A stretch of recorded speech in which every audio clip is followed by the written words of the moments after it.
I don't know what to tell you, Jeff. Yeah, boy. So we're going to get going here in just a moment. Obviously, we're going to get folks on the phone. We got to get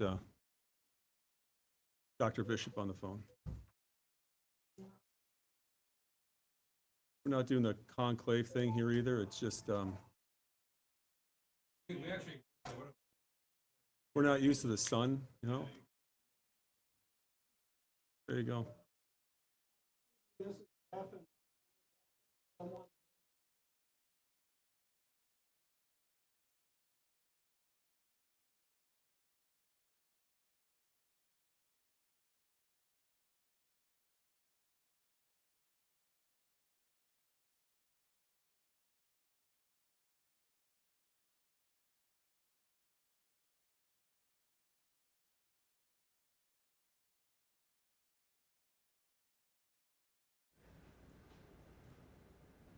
They have temporarily turned off their audio.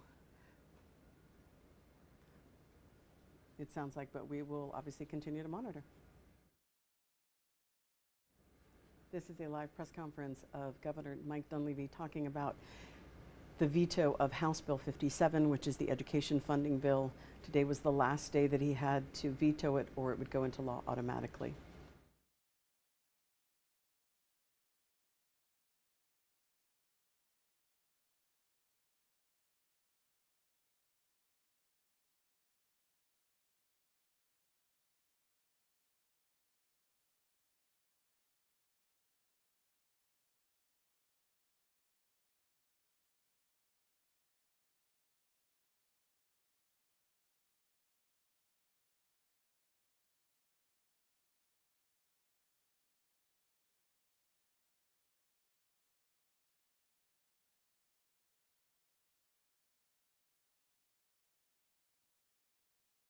You ready?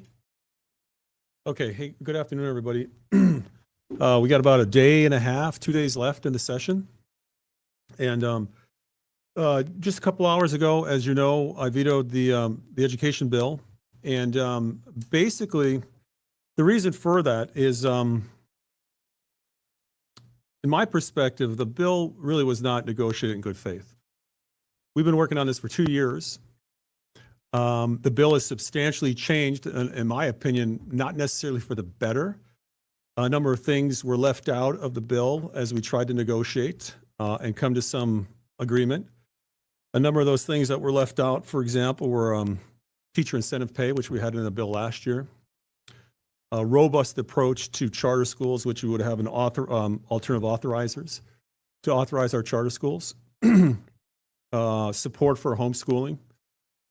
A lot of this was left out in order to try and negotiate something this year. We started off in a negotiation process early in January to try and come to a conclusion. Obviously, that didn't work. And so the bill that came before me that we were hoping we could get additional changes through other vehicles never happened.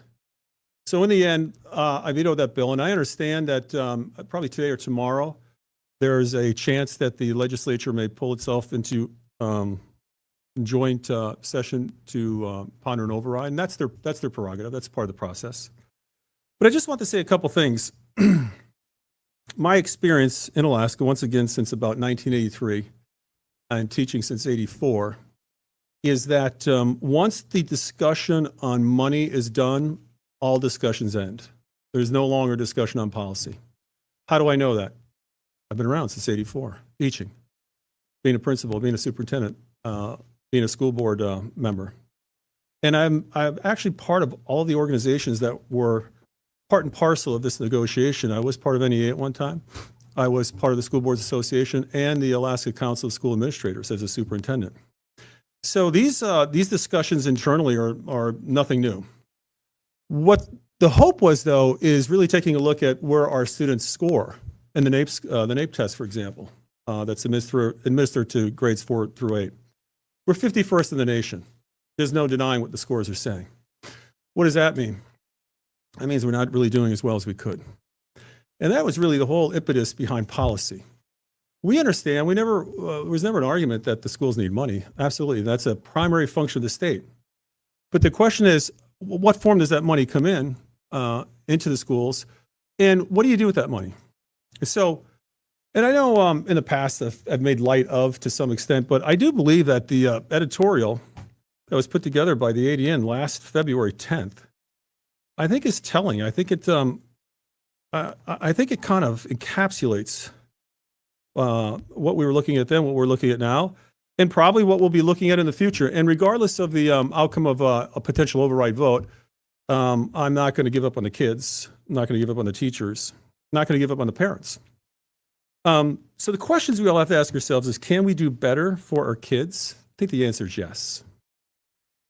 Can we do better for our teachers? I think the answer is yes. And does being 51st in the nation bother anybody?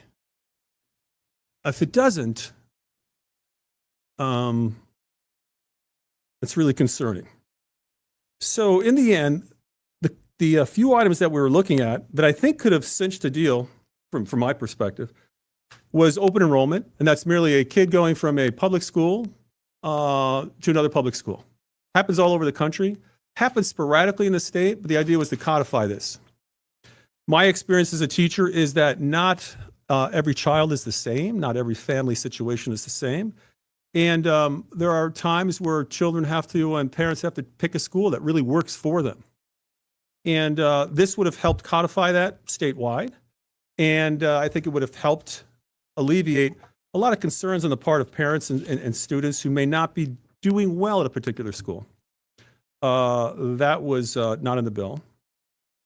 Doesn't really have robust charter school policies. When we first started out a year ago, we were talking about alternative authorizers for public charters, not private.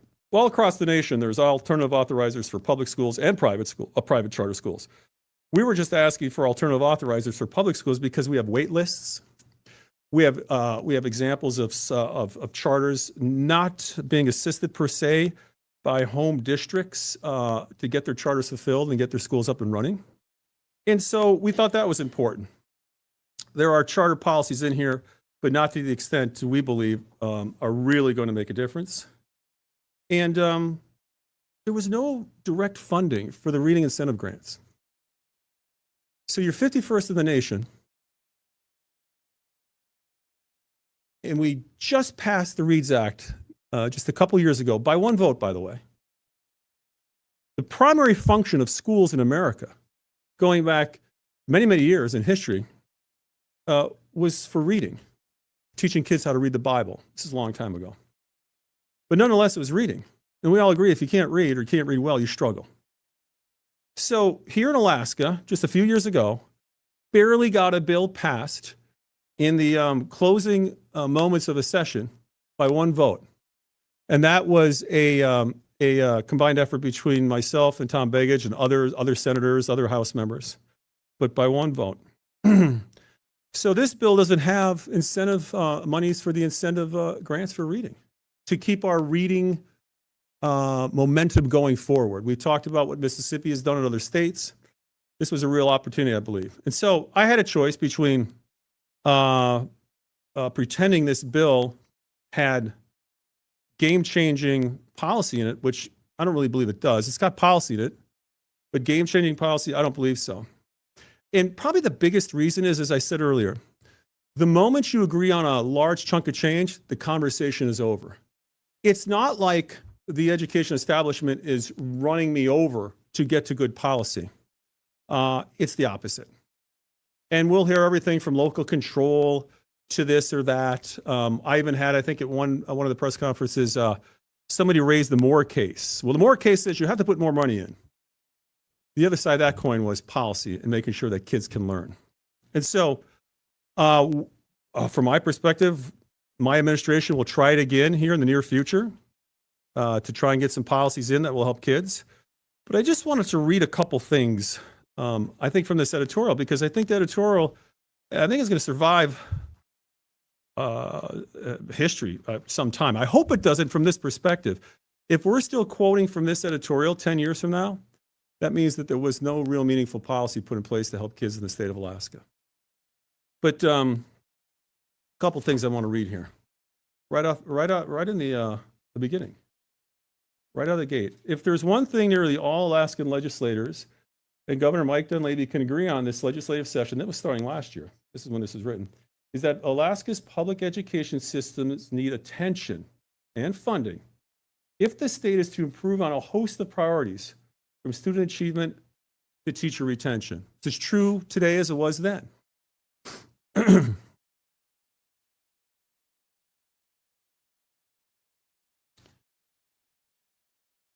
This is talking about last year, and we took this out because, ironically, the teachers union was not in support of teacher retention, recruitment retention incentives, which would have given a $5,000 to a teacher in an urban school district, $10,000 to a teacher in a rural school district, and $15,000 to a teacher in a very rural school district that has turnover issues. They said no. The teachers union was not in support of this, which is fascinating. But again, the editorial says Dunleavy has proposed, as he did last year, we're talking about last year, incentive program for teachers, and then intended to help stem turnover, particularly in rural districts. They do this all over the country now. I mean, you've probably read articles. I think some of you have actually published articles in which we're going to the Philippines for teachers. Okay. I can guarantee you, if we were paying teachers recruitment retention bonus of $5,000 in the urban school districts, $10,000 in rural, and $15,000, you'd probably get some really good teachers going out to rural Alaska. Not to say there isn't, but the turnout over there has historically always been high. This was an attempt to reduce that turnover and help those kids get better outcomes. That was not supported. And it continues. Talking about the money that would go to teachers, would be a great incentive to move or to stay in Alaska for a teaching career, particularly for younger teachers, saving to pay off student loans, car payments, home payments, etc. And the editorial board said that Dunleavy's bonus plan should be included in the final package.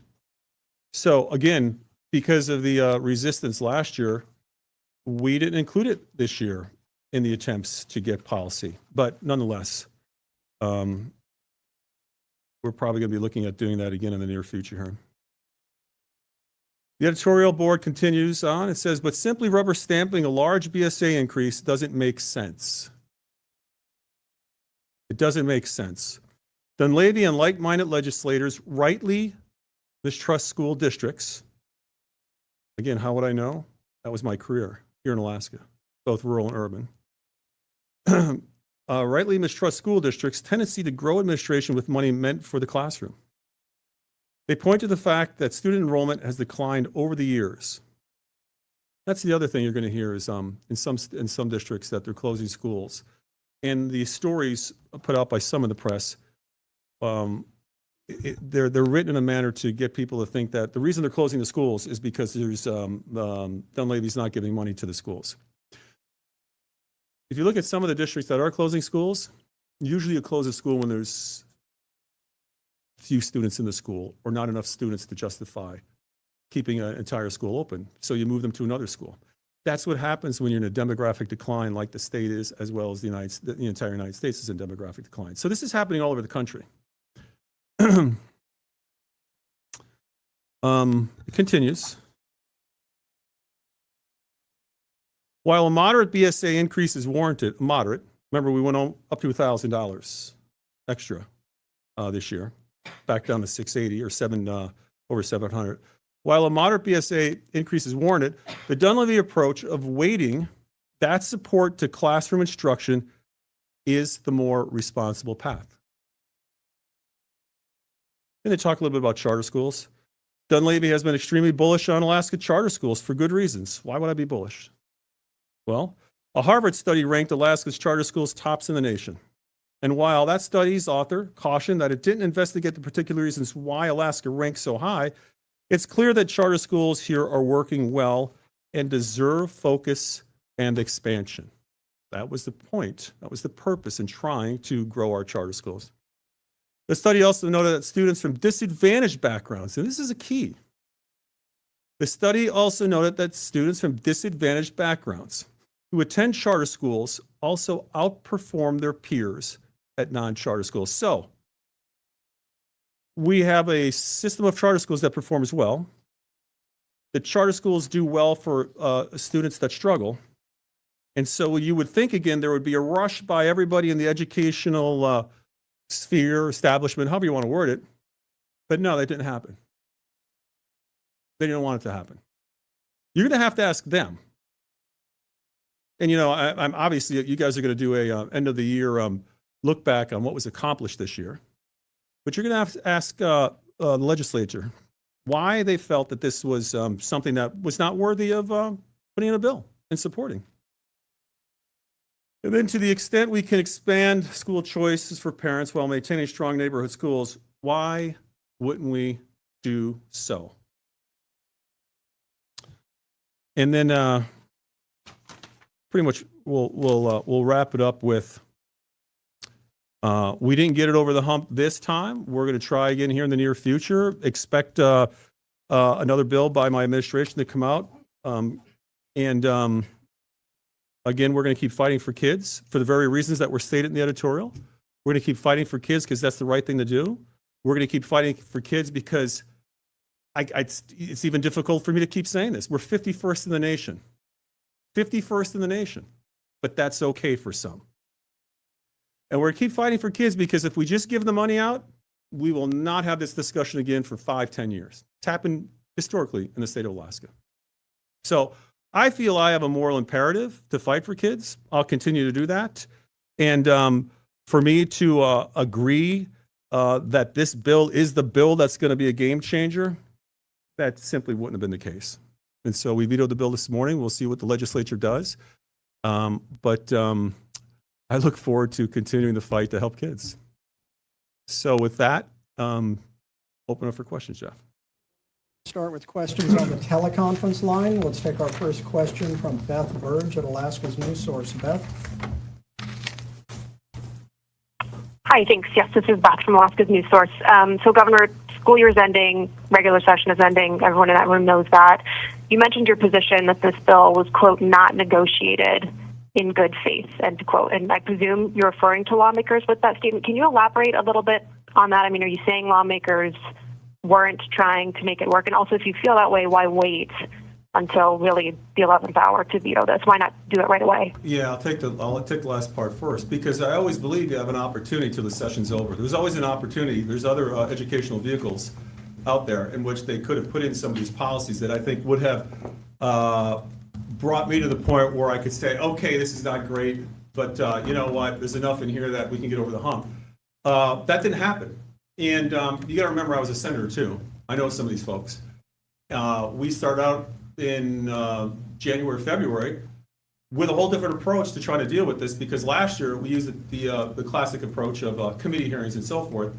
And we put together a team with representatives from both the House and the Senate, and that really didn't go anywhere. And so, no, I think how do you come to the conclusion that something was negotiated in good faith when, again, you're not funding reading unless there's a tax attached to it? How do you come to the conclusion you're negotiating in good faith when you're asking for open enrollment, which means a kid goes from one public school to the next? Hard for me to believe that was negotiated in good faith. And what was the other part of the question? I asked specifically if you're saying with that lawmakers weren't trying to make it work. I understand they're missing. I don't on that one. Yeah, I don't believe so, to tell you the truth. That's just my belief. You know, I mentioned, I think in a previous press conference, you have states like Arkansas that get budgets done in 30 days. Well, this has been going on for 2 years. These discussions on these small policy approaches. And I know that the groups that represent education were not in favor of these policies. And so, you know, sometimes once these groups lay out their markers and make a statement as to where they are, it doesn't happen. So yeah, no, I don't necessarily think it was done in good faith. Next question. Okay, now let's go to Ian Stewart with your Alaska link. Ian, your question, please. Yeah, some school districts, like the Anchorage School District, were planning on, reinstating a lot of staff that they were planning on laying off. But now with the veto, I guess, what do you have to say to, the school districts that are now sort of thrown into a frenzy now? What's the last part of that question? Ian, could you restate the last part of your question, please, and speak a little louder? Oh, yeah. Can you hear me now? Yeah, you said something about what do I say about school districts doing what or thinking what or? Yeah, I guess what do you have to say to school districts who are concerned about the path moving forward?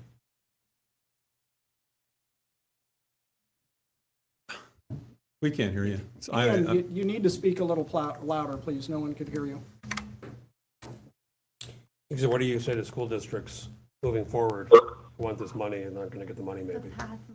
Path moving forward. Path moving forward? School districts who are Yeah. preparing. Yeah, thanks, Jeff. We are. I don't know. It's kind of, Yeah, well, it's, it's a similar thing I have to say to parents and kids. It could have been a better year for all of us. But again, parents that are trying to get their kids into charter schools are going to have to just wait. Parents that want their kids to really learn how to read, the reading incentive grants probably could help, but we'll have to wait. Parents that wanted to send their kid to another public school because it would work better for their child, they're going to have to wait.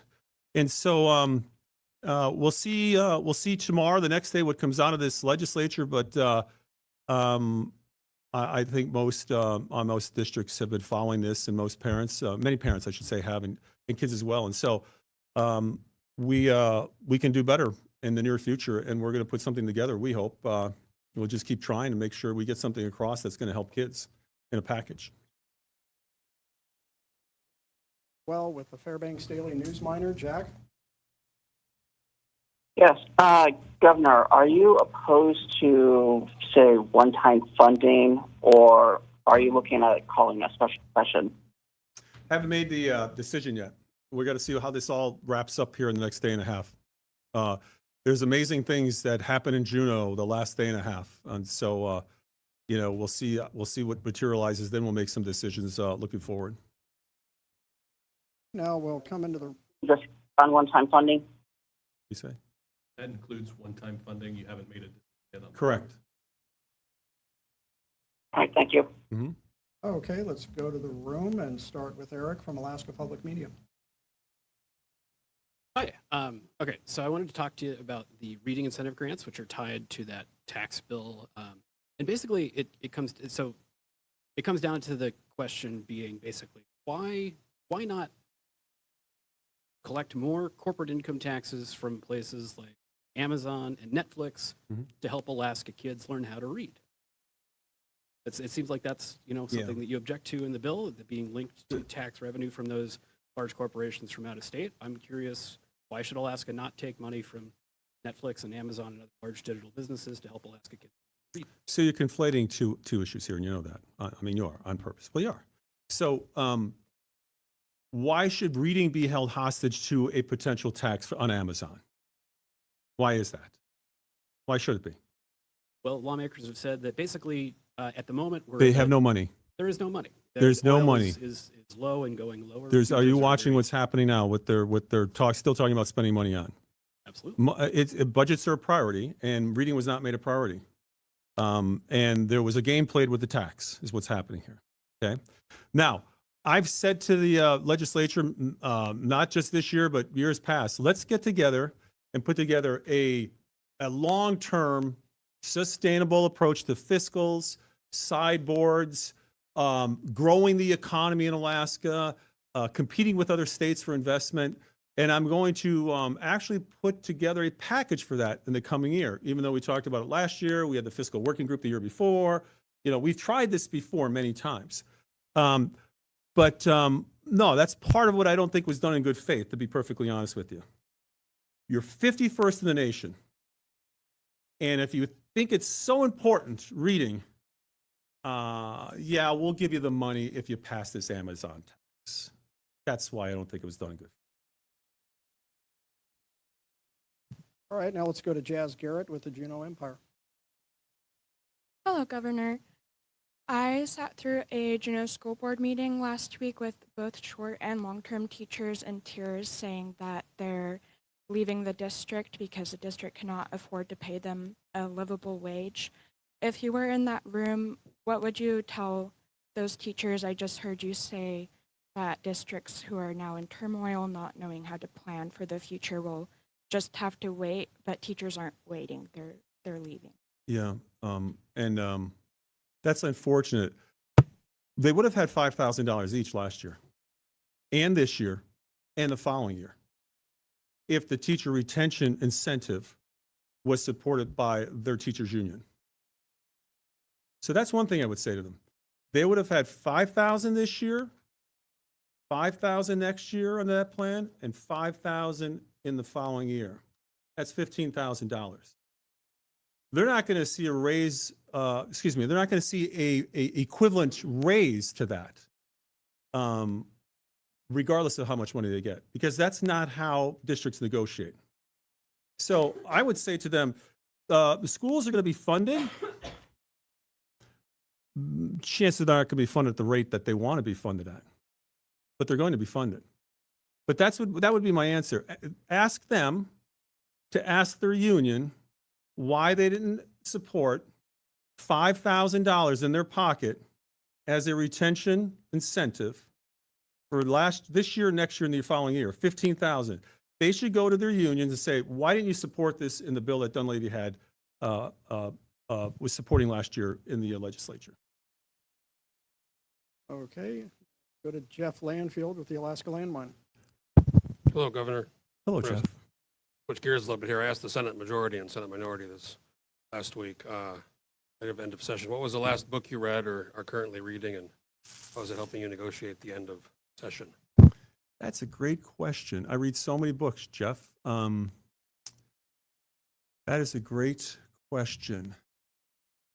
I read a book on a German fighter ace that was about to shoot down an American B-17 over northern Germany, but let them go. And it's a story about how those two pilots, one in the B-17 and one in the, I believe it was a Messerschmitt, got together after the war. One lived in Canada, one lived in the United States, and they talked about what was the reason behind that. It was a very interesting book about psychology during the war. The title escapes me. It's on my desk over at the house, but it just shows you that even when you have enemies and they're determined to defeat each other and kill each other, there may be times where they find common ground and their humanity comes through. Oh, interesting. Same book. Interesting. Okay.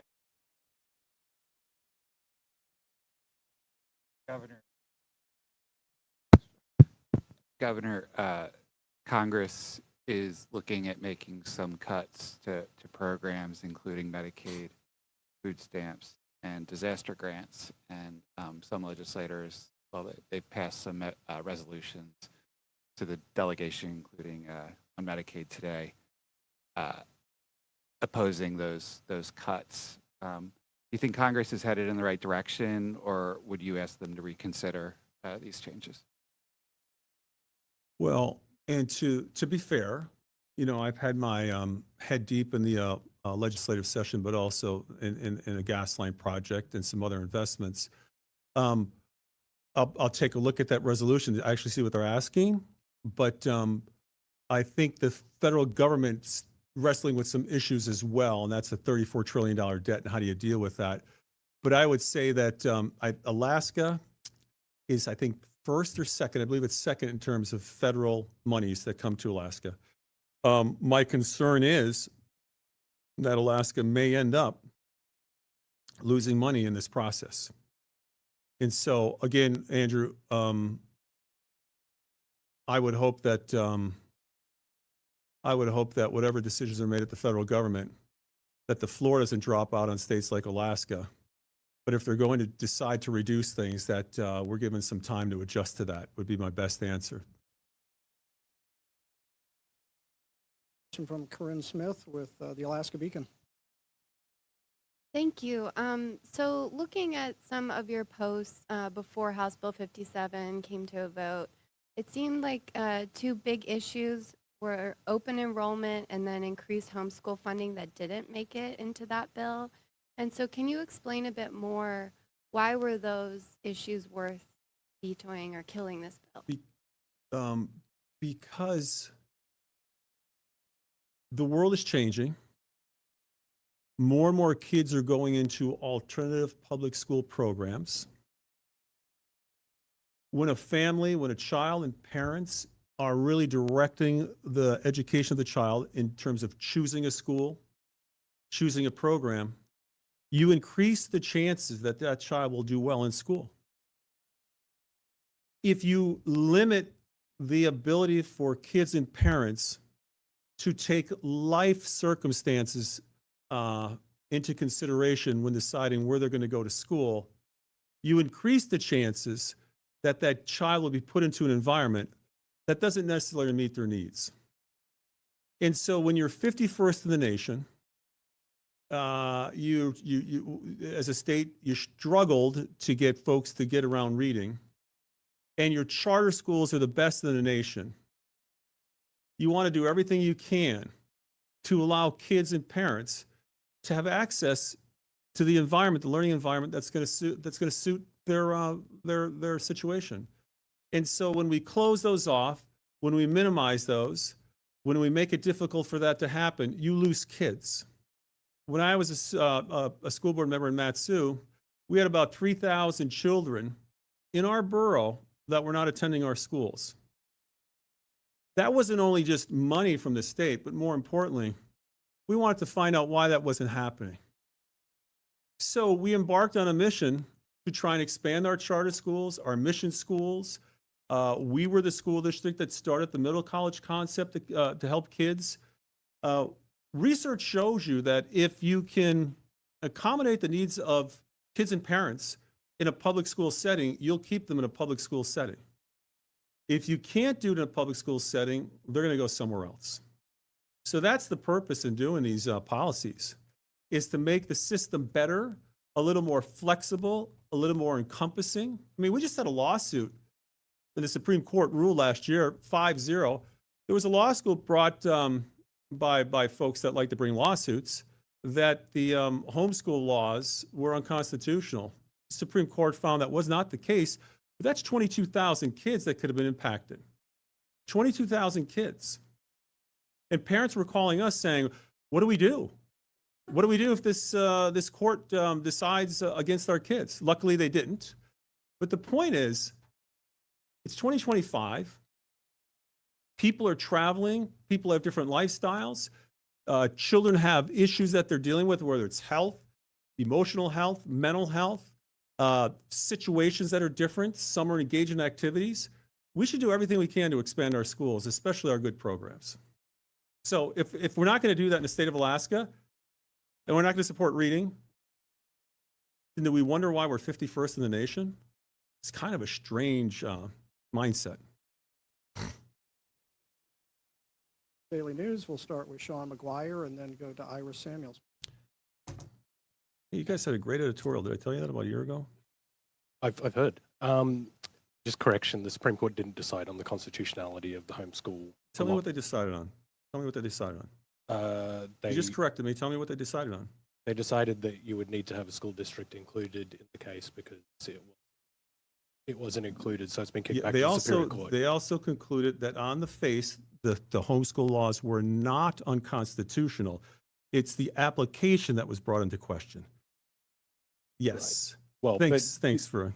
Yeah, thanks for, there's further proceedings. Yeah, we'll but that's see very about that. important because the case, the original discussion on the case was going to be that it was basically SB 89 was unconstitutional. That's not what the court found. Okay. We'll see. We'll see if that continues. But we'll see what happens. Yeah. But Yeah. I wanted to ask Governor about if the override is successful. There is funding in the budget, assuming that it is successful.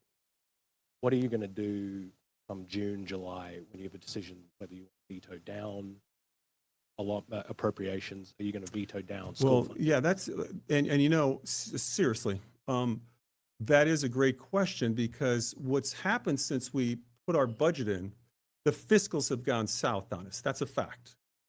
And we don't even know what's going to come out of what's left in the session in terms of where that money's going to come from, how we're going to fund it, how we're going to fund the supplemental from this current year that we're in.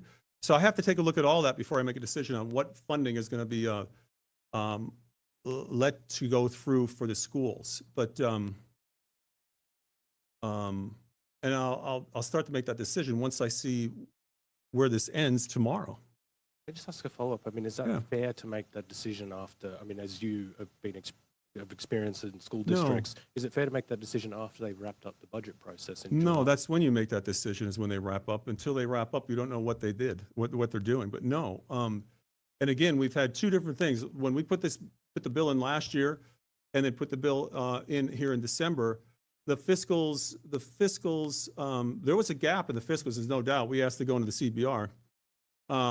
But now that the fiscals have played out, and it looks like this may be a low oil price trend for at least a little while, that decision has to be made to some degree independently of the policy issues. And so we'll see what comes out of this session here in the next day and a half. But the framers of our Constitution wanted the executive to make sure that the fiscals and the funding were done in a responsible manner. And that's what we'll do. Just to follow up on that briefly, from the perspectives of the school districts themselves, I understand what you're saying, but they come at this with, they figure out their budget based on a particular BSA number. They have a certain number of teachers. And then in theory, come July 1st, they may need to realize that they have to eliminate some of those teacher positions. I'm curious what advice you'd give to those school districts that might have to contend with that possibility in the coming couple months. So again, I worked in schools. I put budgets together. I was a superintendent. I was a school board member and president. We've gone during my tenure, we've gone through ups and downs in funding in Alaska many times. The prudent thing to do is budget for the scenario. You can carry over and save. That's the best thing to do. And that would have been my advice. Now, keep in mind, we tried to come to a decision last year, and we started the negotiations and a negotiation process early in January, February. Historically, this legislature doesn't deal with education until the end of the year, end of the session. We tried to get that resolved back in January, February, so we wouldn't be having these discussions as to what the policies are going to look like and what the money's going to look like. About open enrollment, that policy idea has gotten a lot of attention in the last few weeks in particular. And I've heard from some lawmakers say that it's really an idea that's promoted by an initiative called Yes, Every Kid, which is funded by the Koch brothers. So I really wanted to give you an opportunity to respond to that and say where you got this idea, when you got this idea, and when you decided that this was something you wanted to push for in Alaska. Yeah, I got this idea when I was a teacher, principal, and superintendent. That's where I got the idea from. Because again, when you have a child, they all are not cookie cutter kids in cookie cutter families with the same life stories.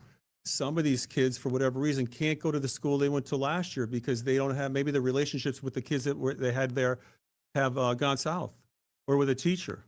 So they should have an opportunity to go somewhere else as opposed to just disappear from the system. So what I really love about some of the questions, to be honest with you, Iris, is yes, every kid, Koch funded, a negative connotation.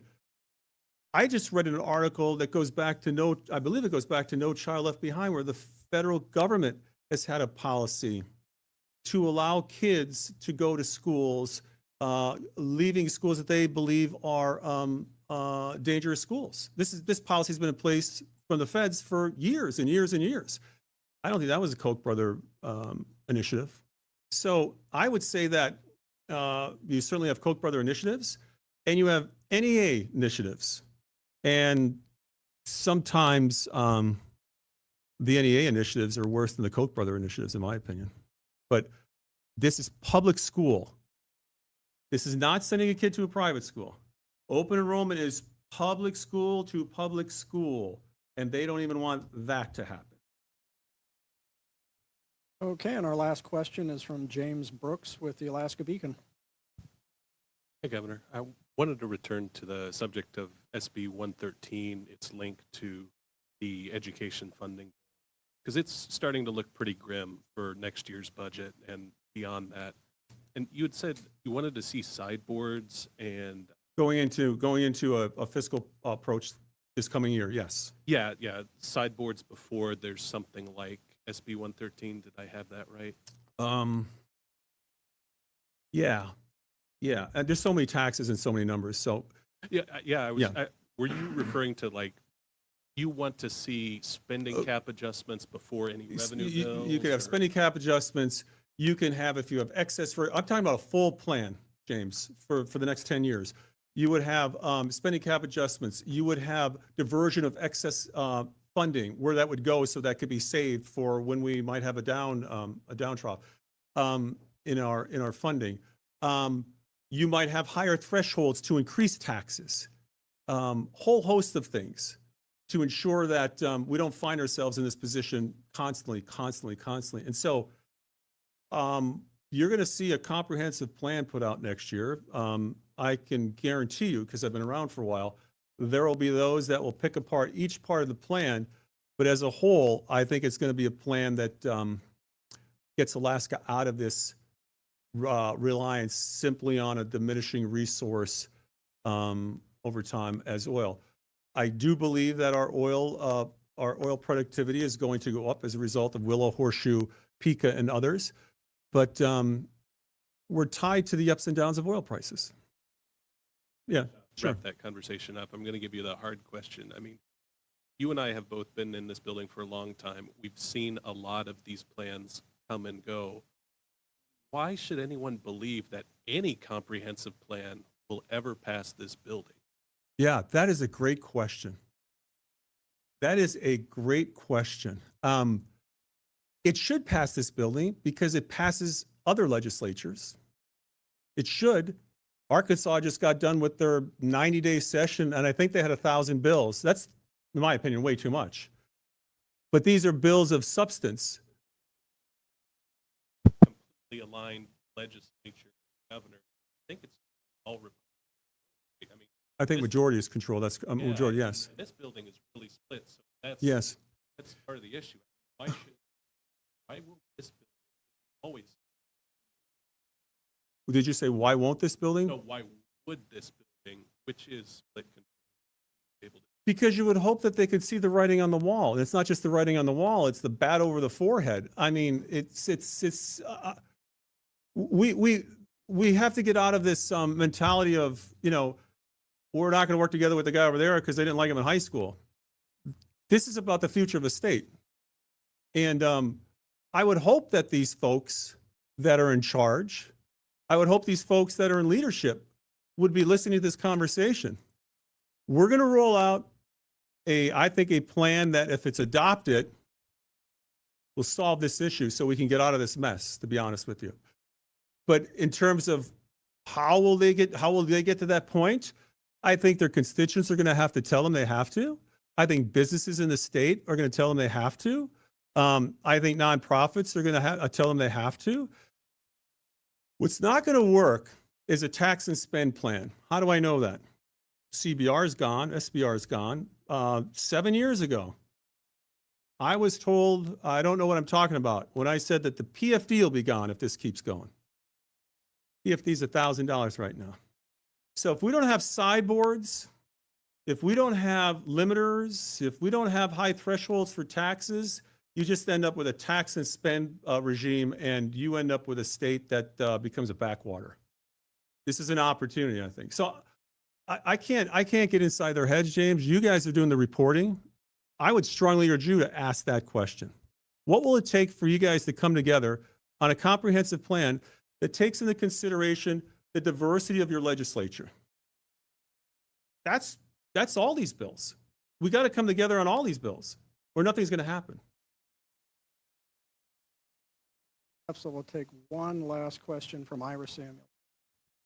Thank you. I wanted to follow up on what you just said and James's question and bring up something that I heard from leaders of both the House and Senate this week, which is basically their response to your request that you come together to form this fiscal plan is they want assurances that you will be involved. They say that they feel that you have not been as involved as you could be. So I'm curious. What does that look like, Iris? I'm just asking. What does that look like? Does that look like, what does it look like? Right? Because seriously, it's a very important question, right? Mhm.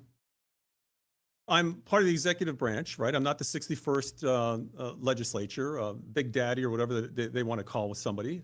I am an executive. I got a state to run, right? It's a big state, so I can't be here all the time. So what does that look like? I would love, that'd be great if they said, if they could just map it out. This is what it looks like. Because this is year 7, 6.5, 7.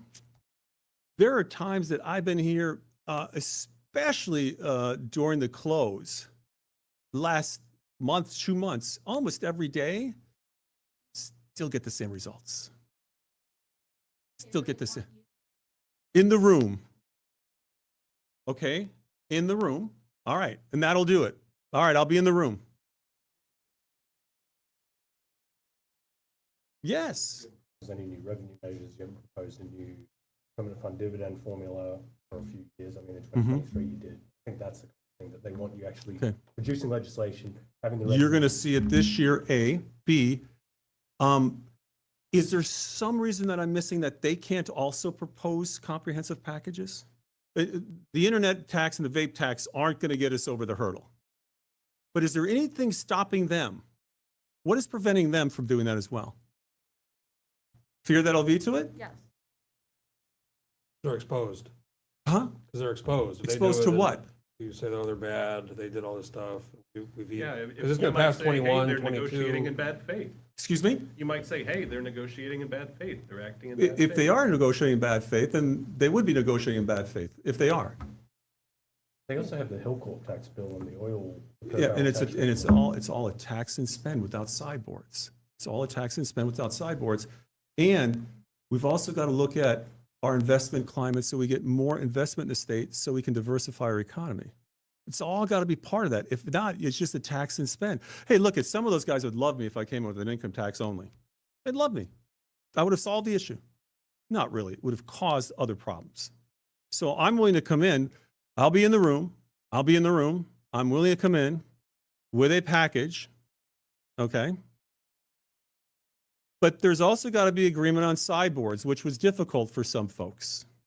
And there's also got to be agreement on, do we make our permitting processes, our land use processes, our land lease, land ownership processes more conducive to having investors come up here and invest as opposed to hanging on to every piece of land we have as if it's a national park? Are we going to compete with the Texases and the Floridas and the South Dakotas? Because that's who we're competing with. Or is it just going to be tax and spend? So I'm saying the entire approach needs to happen.